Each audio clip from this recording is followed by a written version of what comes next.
ರಾಜ್ಯದಲ್ಲಿ ಮತ್ತೆ ಕಾವೇರುತ್ತಿದೆ CM seat fight. ಪೂರ್ಣಾವಧಿ ಸಿಎಂಗೆ ಸಿದ್ದರಾಮಯ್ಯ ಪ್ಲಾನ್ ಮಾಡಿಕೊಳ್ತಿದ್ದಾರೆ. ನವೆಂಬರ್ನಿಂದ ಸಿಎಂ ಆಗಲು ಡಿಕೆಶಿ ಸಜ್ಜು, ಎಲ್ಲ ತರಹದ ತಯಾರಿ.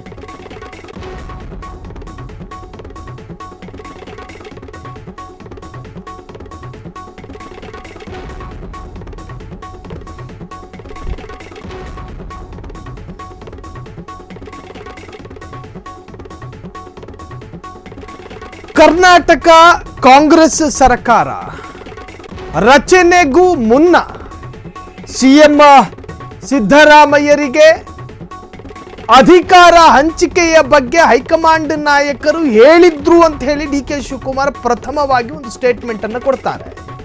ಪವರ್ ಶೇರಿಂಗ್ ವಿಚಾರವಾಗಿ ಇದೇ ಅಕ್ಟೋಬರ್ 31ನೇ ತಾರೀಖಿಗೆ ಸರ್ಕಾರ ರಚನೆಯಾಗಿ 2.5 ವರ್ಷ ತುಂಬುತ್ತೆ. 2.5 ವರ್ಷದ ನಂತರ ಸಿಎಂ ಸ್ಥಾನ ಬದಲಾಗುತ್ತೆ. ಡಿಕೆಶಿ ಅವರಿಗೆ ಹಸ್ತಾಂತರಗೊಳ್ಳಬೇಕು ಅಂತ ಹೇಳಿ ಹೈಕಮಾಂಡ್ ನಾಯಕರು ಡಿಕೆಶಿಗೆ ಪ್ರಮಾಣ ಮಾಡಿದ್ರು ಎನ್ನುವಂಥ ಒಂದು ಚರ್ಚೆ. ಆ ಚರ್ಚೆಗೆ ಸಂಬಂಧಪಟ್ಟ ಹಾಗೆ ಸಿಎಂ ತಯಾರಿಯಲ್ಲಿ ಈಗ ಡಿಕೆಶಿ ಇದ್ದಾರೆ ಎನ್ನುವಂತಹದ್ದು ರಾಜ್ಯದಲ್ಲಿ ಮತ್ತೆ ಜೋರಾಗಿದೆ. ಕಾವೇರ್ತಾ ಇದೆ ಸಿಎಂ ಜಟಾಪಟಿ. ಪೂರ್ಣಾವಧಿ ಸಿಎಂಗೆ ಸಿದ್ದರಾಮಯ್ಯ ಪ್ಲಾನ್ ಮಾಡಿಕೊಂಡಿದ್ದಾರೆ. ಸಿದ್ದರಾಮಯ್ಯರ ವಿರುದ್ಧ ಡಿಕೆಶಿ ಕೂಡ ಈಗ ಪ್ರತಿತಂತ್ರವನ್ನು ರೂಪಿಸ್ತಾ ಇದ್ದಾರೆ ಎನ್ನುವಂತಹದ್ದು. ಕಳೆದ ಚುನಾವಣೆಯಲ್ಲಿ ಸಿದ್ದರಾಮಯ್ಯ ಸಾಹೇಬರು ಹೇಳ್ತಾ ಇದ್ದಿದ್ದು, ಇದು ನಾವು ಹೇಳ್ತಿರೋದಲ್ಲ, ಆಗ ಹೇಳ್ತಾ ಇದ್ದಂಥ ಸಚಿವರುಗಳ ಮಾತು, ಇದು ನನ್ನ ಕೊನೆಯ ಚುನಾವಣೆ, ಇದಾದ ನಂತರ ನಾನು ಯಾವತ್ತೂ ಕೂಡ ಚುನಾವಣೆಗೆ ನಿಂತ್ಕೊಳ್ಳೋದಿಲ್ಲ. ಆದರೂ ಕೂಡ ಈ ಬಾರಿ ಕಟ್ಟಕಡೆಯ ಚುನಾವಣೆ ಅಂತ ಹೇಳಿ ನಿಂತ್ಕೊಂಡ್ರು. ಅದಾದ ನಂತರ ಪವರ್ ಶೇರಿಂಗ್ ವಿಚಾರವಾಗಿಯೂ ಕೂಡ ಕೆಲ ಚರ್ಚೆಗಳು ನಡೀತು. ಒಕ್ಕಲಿಗ ಸಮುದಾಯದ ಏಕಮಾತ್ರ ನಾಯಕ ಎನ್ನುವ ರೀತಿಯಲ್ಲಿ ಡಿಕೆ ಶಿವಕುಮಾರ್ ಕೂಡ ಬಿಂಬಿಸಿಕೊಂಡ್ರು ತಮ್ಮನ್ನು ತಾವು. ಸಾಕಷ್ಟು ಪ್ರಚಾರಗಳಲ್ಲಿಯೂ ಕೂಡ ಮುಂದಿನ ಸಿಎಂ ನಾನು ಯಾಕೆ ಆಗಬಾರ್ದು ಎನ್ನುವಂಥ ಅರ್ಥದಲ್ಲಿ ಮಾತನಾಡ್ತಾ ಇದ್ರು. ಒಟ್ಟಾರೆ ಸಿಎಂ ಸಿದ್ದರಾಮಯ್ಯರಿಗೆ ಒಂದು ಕಡೆ ಆರೋಗ್ಯ ಸಮಸ್ಯೆ, ಮತ್ತೊಂದು ಕಡೆ ಮುಡಾ ಹಗರಣ, ಇವೆಲ್ಲದರ ನಡುವೆ 2.5 ವರ್ಷದ ಪೂರೈಸಿದ ನಂತರ ಬಿಟ್ಟುಕೊಡಬೇಕಾದಂಥ ಪರಿಸ್ಥಿತಿ ಎದುರಾಗಬಹುದಾ? ಅದಕ್ಕೂ ಕೂಡ ಈಗಾಗಲೇ ಡಿಕೆ ಶಿವಕುಮಾರ್ ಅವರು ಕೂಡ ಎಲ್ಲ ತರಹದ ಸೂತ್ರಗಳನ್ನು ಕೂಡ ಪ್ರಯೋಗ ಮಾಡ್ತಾ ಇದ್ದಾರೆ. ಆದರೆ ಪೂರ್ಣಾವಧಿ ಸಿಎಂ ಆಗೋದಕ್ಕೆ ಸಿಎಂ ಸಿದ್ದರಾಮಯ್ಯರು ಕೂಡ ಅದೇ ತರಹದ ಪ್ಲಾನ್ ಮಾಡಿಕೊಳ್ತಾ ಇದ್ದಾರೆ ಎಂದು ಹೇಳಲಾಗ್ತಾ ಇದೆ.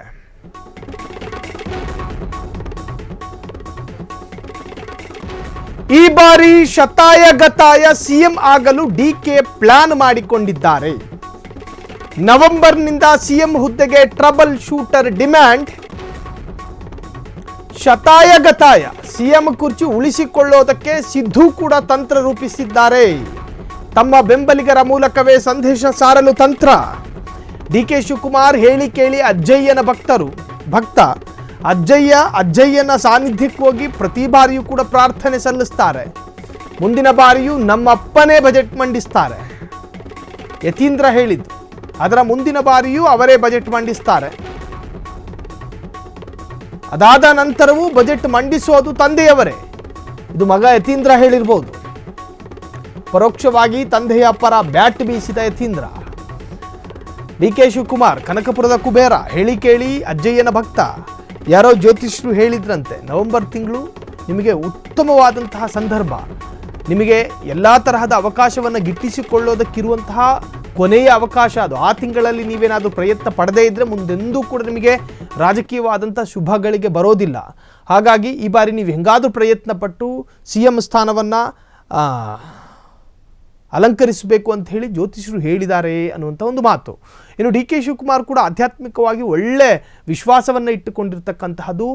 ಹಿಂದೂ ಧರ್ಮದ ಪ್ರತಿ ಸಂಪ್ರದಾಯವನ್ನು ವಿಶ್ವಾಸವನ್ನು ಕೂಡ ಪ್ರಾಯೋಗಿಕವಾಗಿ ರೂಪಿಸಿಕೊಂಡು ಬಂದಂತಹ ಒಬ್ಬ ರಾಜಕಾರಣಿ. ಹಾಗಿದ್ದಾಗ ನವೆಂಬರ್ ತಿಂಗಳಿನಲ್ಲಿ ಸಿಗಬಹುದಾದಂತಹ ರಾಜಕೀಯ ಭವಿಷ್ಯ ಅದನ್ನು ಬಿಟ್ಟುಕೊಡೋದಕ್ಕೆ ಡಿಕೆ ಶಿವಕುಮಾರ್ ತಯಾರಿಲ್ಲ.